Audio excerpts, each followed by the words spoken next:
Kejadian 9 ayat 1-29. Perjanjian Allah dengan Nuh. Lalu Allah memberkati Nuh dan anak-anaknya serta berfirman kepada mereka, beranak cuculah dan bertambah banyaklah serta penuhilah bumi. Akan takut dan akan gentar kepadamu segala binatang di bumi dan segala burung di udara, segala yang bergerak di muka bumi dan segala ikan di laut, ke dalam tanganmulah semuanya itu diserahkan. Segala yang bergerak, yang hidup, akan menjadi makananmu.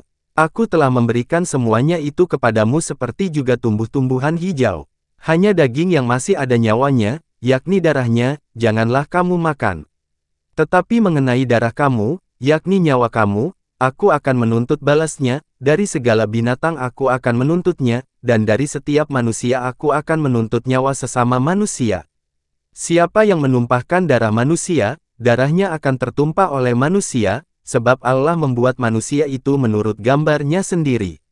Dan kamu, beranak cuculah dan bertambah banyak, sehingga tak terbilang jumlahmu di atas bumi, ya, bertambah banyaklah di atasnya. Berfirmanlah Allah kepada Nuh dan kepada anak-anaknya yang bersama-sama dengan dia. Sesungguhnya aku mengadakan perjanjianku dengan kamu dan dengan keturunanmu, dan dengan segala makhluk hidup yang bersama-sama dengan kamu, burung-burung, ternak dan binatang-binatang liar di bumi yang bersama-sama dengan kamu, segala yang keluar dari bahtera itu, segala binatang di bumi. Maka kuadakan perjanjianku dengan kamu, bahwa sejak ini tidak ada yang hidup yang akan dilenyapkan oleh air bah lagi, dan tidak akan ada lagi air bah untuk memusnahkan bumi.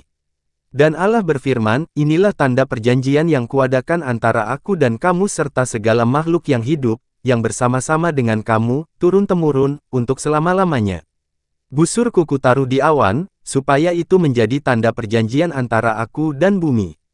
Apabila kemudian kudatangkan awan di atas bumi dan busur itu tampak di awan, maka aku akan mengingat perjanjianku yang telah ada antara aku dan kamu serta segala makhluk yang hidup, segala yang bernyawa, sehingga segenap air tidak lagi menjadi air bah untuk memusnahkan segala yang hidup.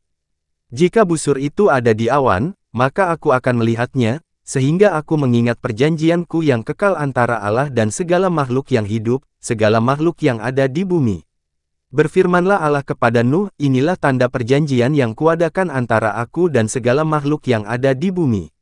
Nuh dan anak-anaknya. Anak-anak Nuh yang keluar dari bahtera ialah Sem, Ham dan Yafet. Ham adalah bapa Kanaan. Yang tiga inilah anak-anak Nuh, dan dari mereka inilah tersebar penduduk seluruh bumi. Nuh menjadi petani, dialah yang mula-mula membuat kebun anggur. Setelah ia minum anggur, mabuklah ia dan ia telanjang dalam kemahnya. Maka Ham, bapa Kanaan itu, melihat aurat ayahnya, lalu diceritakannya kepada kedua saudaranya di luar. Sesudah itu Sem dan Yafet mengambil sehelai kain dan membentangkannya pada bahu mereka berdua, lalu mereka berjalan mundur, mereka menutupi aurat ayahnya sambil berpaling muka, sehingga mereka tidak melihat aurat ayahnya.